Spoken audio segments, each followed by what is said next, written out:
Je vous le dis, je vous le répète, et si ceux qui analysent la situation le savent, on est en guerre.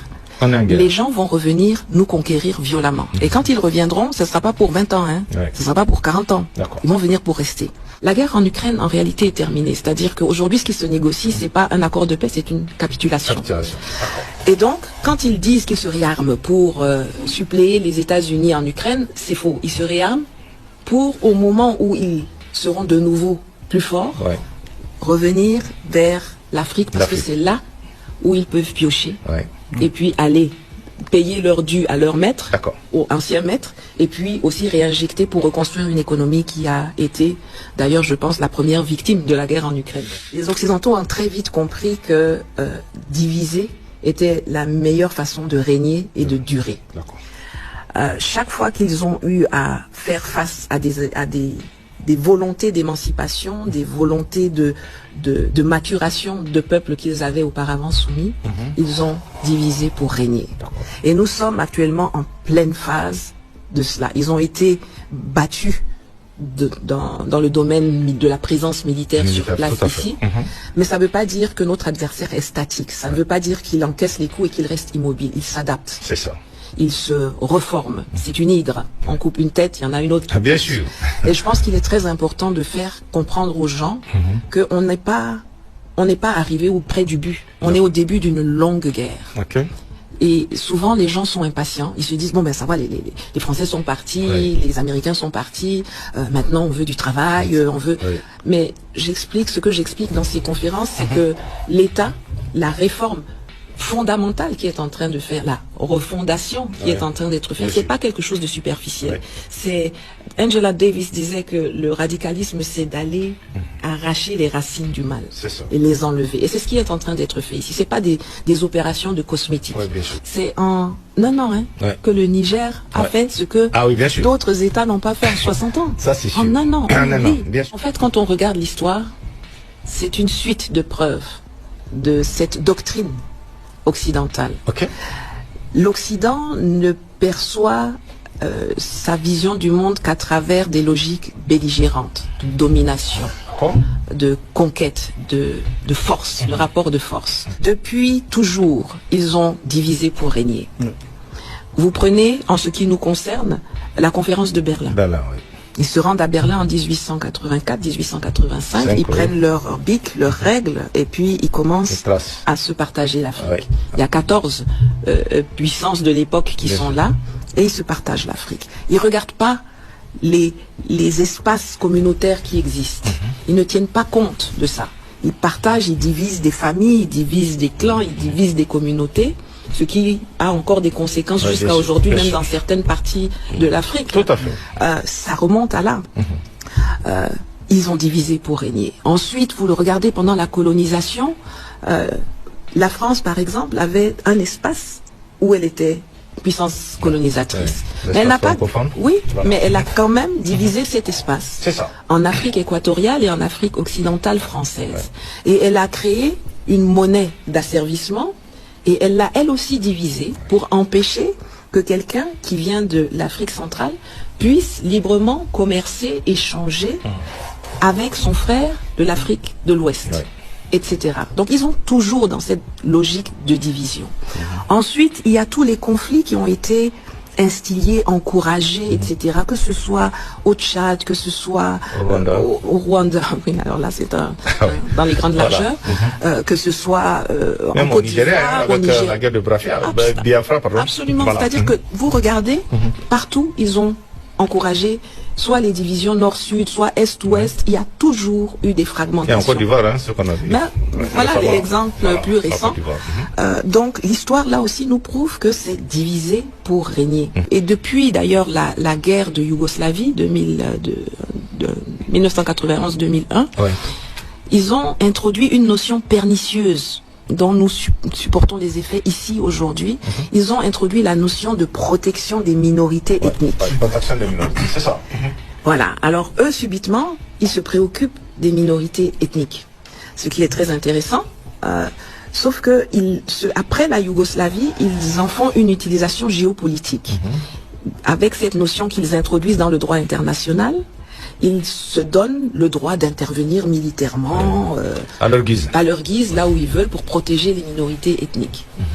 Ils l'utilisent comme moyen de sanction, moyen de rétorsion et en plus donc comme moyen de division. Vous voyez, nous sommes les preux chevaliers, nous on vient vous protéger, c'est les autres qui sont les méchants, il faut vous battre pour avoir votre territoire, vous séparer, diviser.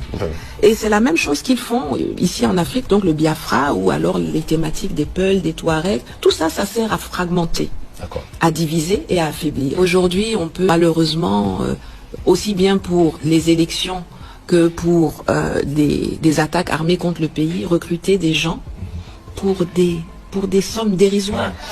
Pour des sommes dérisoires qui ne vont pas leur permettre même d'aider leur famille pendant plus d'une semaine. Alors que ce qui est en train d'être fait ici, c'est quelque chose qui va permettre à la population dans sa globalité de sortir de la pauvreté, comme ça a été le cas dans les pays asiatiques dans les années 80-90, parce que des peuples unis, seuls des peuples unis sont capables de reprendre leur destin en main, de corriger ce qui a été déconstruit. Et on remarque d'ailleurs que chez eux, ils font tout le contraire. Ils s'unissent, ils font tomber les barrières. Eux savent que c'est négatif parce que chez eux, ils combattent ceux qui veulent diviser ou qui veulent se séparer. Vous voyez les thématiques des Corses, des Bretons, des Lorrains, des Basques, des Catalans. Pas plus tard qu'en 2017 et en 2019, l'Espagne a sorti des mandats d'arrêt internationaux. On était tous là contre Carles Puigdemont, le leader indépendantiste catalan. Alors, nous, ici, on encourage des gens à dire séparez-vous, séparez-vous, il faut couper ici, il faut tracer ici. Mais chez eux, si quelqu'un parle, c'est pas possible. Chez eux, ils ont formaté quand même, ils ont ce que j'appelle le minimum républicain. Et je pense que ça, c'est un thème qui pour moi est très important. C'est-à-dire que ce qui encourage la division, mes camarades l'ont dit, c'est qu'il y a leur plan là-bas, mais c'est qu'ils ont des relais locaux dans toutes les strates de la société qui continuent d'œuvrer pour ça.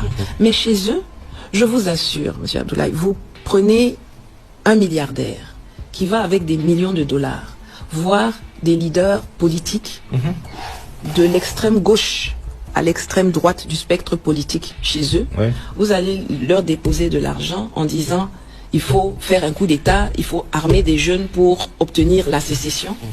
On va vous envoyer balader, ça ne va jamais marcher.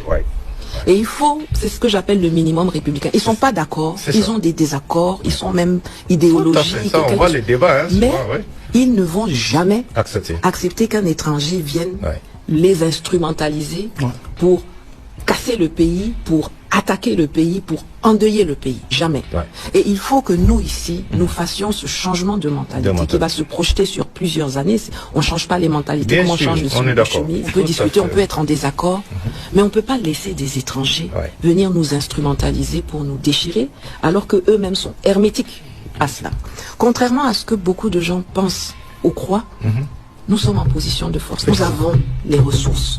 C'est nous qui avons les ressources. Et c'est nous qui devons casser les barrières que nous avons dans nos têtes pour décider que nous allons imposer nos règles. Il faut qu'on prenne conscience que chacun doit faire sa part. On n'aime pas son pays avec la bouche. On n'aime pas son pays juste derrière les claviers, l'ordinateur. Voilà. C'est pas ça. Aimer son pays, c'est d'abord prendre conscience que on doit le protéger. Chacun doit le défendre. Apprendre à dire, je ne me laisse pas instrumentaliser par l'extérieur pour porter atteinte à mon pays. Il faut savoir que si vous observez notre histoire, toutes les luttes ont été sabotées par le fait que nous n'avons pas suffisamment ancré et défini les concepts pour lesquels nous nous battions.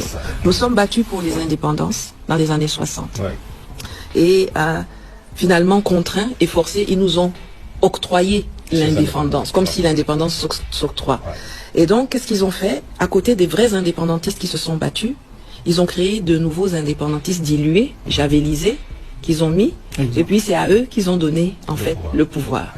Et puis, tout se passe chez nous par cycle de 30 ans. Il faut que chacun en soit bien clair. Après, dans les années 90, on a eu la démocratie.